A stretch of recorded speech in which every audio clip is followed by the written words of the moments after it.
Good morning, I'm Rowena Crosby. And I'm Deborah Renner, and we're your co-hosts for this show. Thank you for joining us for the next 17 minutes for Your Invisible Toolbox, the show sponsored by Tero International that features the book that Ro and I co-authored, and each week we look at a tool for working more effectively with others. Did you know that humans have an attention span shorter than that of a goldfish? It's true. The average attention span for a human being is 8 seconds. As you can imagine, makes it a little harder to keep viewers engaged when we think of that attention span, because you're competing with countless distractions for the audience's attention. They actually might be thinking about their commute to work or what they're going to have for lunch and not even paying attention. And that doesn't even address the number of distractions around these things, these phones that are very distracting for us. It's estimated that Americans check their smartphones collectively 8 billion times a day. 8 billion times? Oh my goodness. So how do we compete with text, emails, social media, the videos? How do we compete with regards to getting our audience's attention and having them retain and actually act on the information we're presenting? So when you think about the characteristics of good presenters, probably several things come to mind. Well, they do. We often think that good presenters are very confident. We think they're very well prepared, they're succinct, they're noticeably passionate about the topic they're talking about, and we usually can tell that through their vocal tone. And they use plain everyday language so that they really relate to their audience. Yes, and all of those things are very important, but more is required. We also have to connect and engage with our audience. So when you do this, your listeners will be likely to pay attention to you and engage with you rather than looking at cat videos. They get a lot of views. They do. So that's the invisible tool we're going to be discussing this week. It's ways to keep your listeners engaged. And at Tero, we teach a very popular presentation skills class called Impact, How to Speak Your Way to Success. And today we're going to take a look at some of the tools presented in that class on the show. Some of the secrets. Some of the secrets. Our development challenge is going to focus on knowing your audience, because if you do, it is so much easier to have them engage with you. Our social media posts are pretty exciting. We're going to take a look at a TED Talk and what makes those things so popular. There's a program on that. And the second one, we're going to look at how to engage people through quotes on storytelling in business. And our interview is going to feature the Tero training team. These are individuals who engage audiences on a daily basis to do their work and teach people how to engage their audiences. So we're thrilled to have them here today. So if you're following along in the book, Your Invisible Toolbox, you're going to find us in chapter 65, titled, Look, a Squirrel? If you don't have a copy, scroll down. You can order your own copy of the book. So let's get started. In chapter 65 of Your Invisible Toolbox, we include a reference to Lin-Manuel Miranda, the creator of the Broadway musical, the Broadway hit, Hamilton. Hamilton is no doubt the biggest Broadway hit to come around in years, but why is that? Well, and the music, the acting, those are excellent, certainly. But the story relates and engages with audiences in a way that many Broadway productions don't. We're still debating some of the same political issues of the 18th and 19th century, and Hamilton makes it easier for today's viewers to actually recognize that. And it involves modern-sounding music, rap, hip-hop, R&B. It also stars actors from various races and backgrounds, and these things frame the history of America's founding in an understandable way that a lot of audiences can relate to. Well, Lin-Manuel Miranda said in an interview that Hamilton is a show about America then, told by America now, and that his goal was to eliminate the distance between the story and the contemporary audience. And eliminating that distance is what has made Hamilton such a big hit. It's also what all of us really need to do when we're engaging an audience. Yeah, we might not all write a musical that wins 11 Tony Awards. Yeah, probably not. But we can still successfully connect with our audiences in our professional lives. So let's take a look at some of those techniques in the book, Your Invisible Toolbox, and the chapter where the tool is to keep your audience engaged. And we're on page 157 of our book, so let's discuss this tool in depth. You might have noticed that we started the program with a question. We said, did you know that the human attention span was less than a goldfish? We did. Listeners remember more than 85% of the questions they're asked, but they also remember fewer than 30% of the statements that they hear. So it's very productive to ask a question to get them engaged. It is. And we also did something else with that. When we compared a human attention span to a goldfish, we were using an analogy.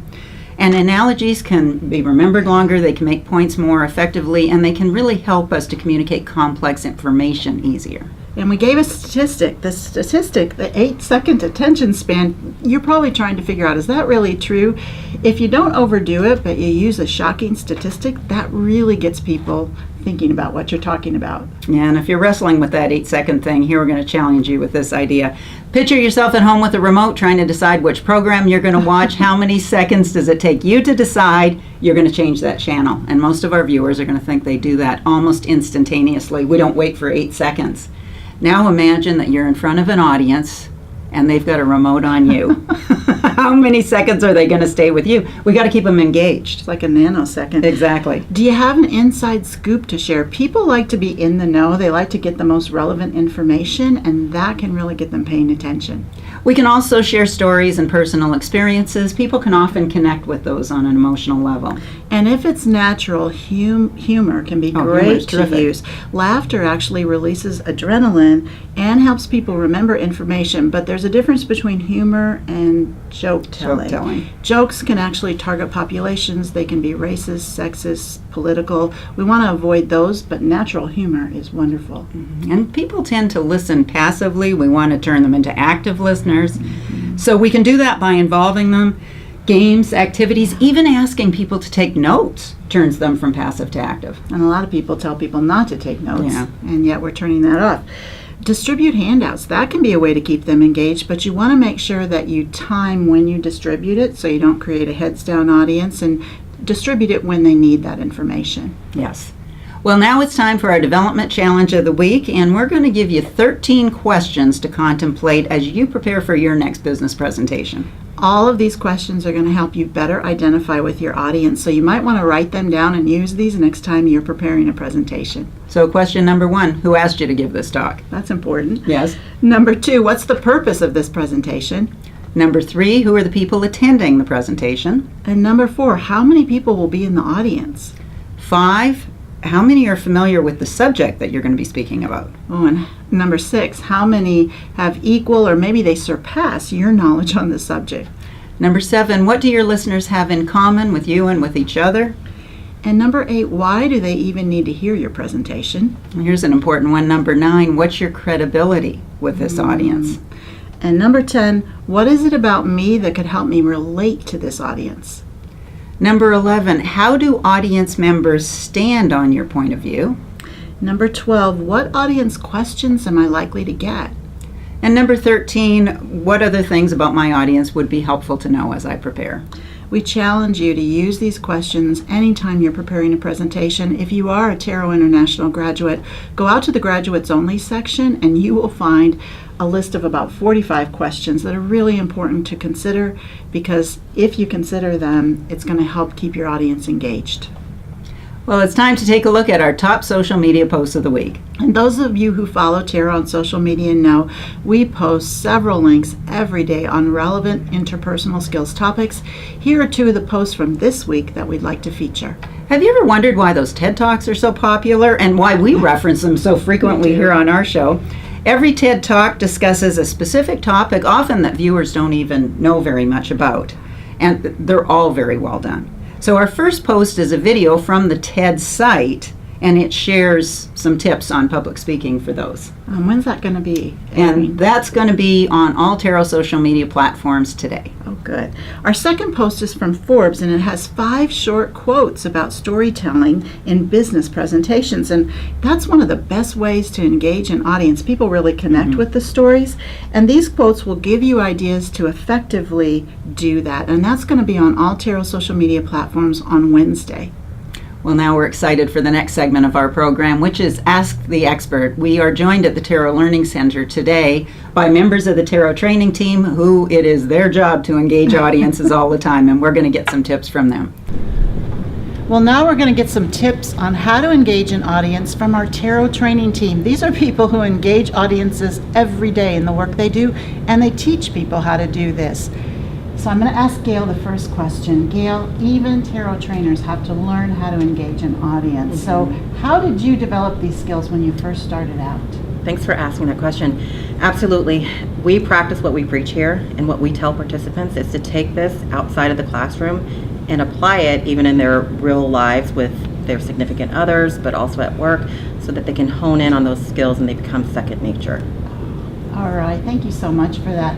Kyle, second question goes to you. How do you prepare for classes and presentations? That's a tough one. First, I do some research on the company. Who will I be talking to? Who's going to be there? And I said it's a tough one because I need to eat a lot of healthy food and get a lot of sleep. So you really do a lot of different things. Absolutely. I can't stay out late. I need to rest up. 8:30, I'm in bed. Well, that would affect the engagement because you're spot on when you're ready to go. All right, Ben, what do you find that works best at engaging audiences, and what's your application of the techniques that Tero teaches? I appreciate the question. First, I think we need to recognize that the presentation begins before the presentation begins. That is, you need to meet your audience, you need to develop a rapport with your audience, shake their hand, say hello. Once the presentation begins, it's important to use kinesthetic learning. In other words, get them involved in the presentation. Ask questions, do breakout groups, somehow engage them in the process of the presentation. Tero classes are really set up that way, aren't they? To have those breakout groups and have those activities for them. Wayne, how important would you say it is to identify your audience before you do a presentation? Well, I'm glad you brought that question up, Deb. So I would suggest really, as Kyle said earlier, it's important to really do some engagement, to try and do some research about the individuals and the people you're going to be speaking to, knowing who they are, knowing where they come from, knowing if they had classes before, you can really develop some rapport with those people that really allows them to be more engaged in the process. Well, and they probably feel more comfortable in that Absolutely, environment as yeah. well. Becky, what about people who are nervous during presentations? What advice do you have to give them? And no one gets nervous. The best thing is to stop focusing on themselves. So worry less about impressing everyone in that room and focus more on leaving an impression with them. Oh, that's good advice. Good things to remember, because everybody does get nervous, but if we take that emphasis off of ourselves, a lot easier to engage an audience when you can be fully present with them and not with your own internal feelings. Carlos, do you have anything more to say about audience engagement that you can add to the discussion? I guess one of the questions I hear often is, do engagement skills change the larger the crowd? Mm-hmm. And my answer is no. I do a little pre-work before presentation. I connect with the audience members one-on-one. I find out a little bit about themselves. And what I'm also doing is making a mental note, who's willing to talk, who's willing not to talk, so that when I get to a part of my presentation where I would like audience input, I look at that individual or individuals who like to talk, ask the question, and they have a tendency to provide input, which allows others to feel comfortable to provide input. That's great. You know, we call this section Ask the Experts, and we really do have the experts here today. Thank you to all of you. Thanks for joining us today. If you missed any portion of the program, or if you'd like to share it with others, you'll find the entire program on Tero's YouTube channel. Join us again next Monday morning at 9:03 Central Time, where we will explore another tool in your Invisible Toolbox. And now it's your turn. We welcome your feedback and suggestions for future shows. Email your ideas to ideas@yourinvisibletooolbox.com, and find us out there on your favorite social media platform. And if you haven't subscribed to Tero's YouTube channel, subscribe today and you will be alerted as to when future shows are going to air. We'd like to thank Rachel Trainum, our camera person, and Kyle Plummer, our director today. And thanks to all of you for joining us, and thanks to all the members of the Tero team who helped make today's show possible. And that's a wrap.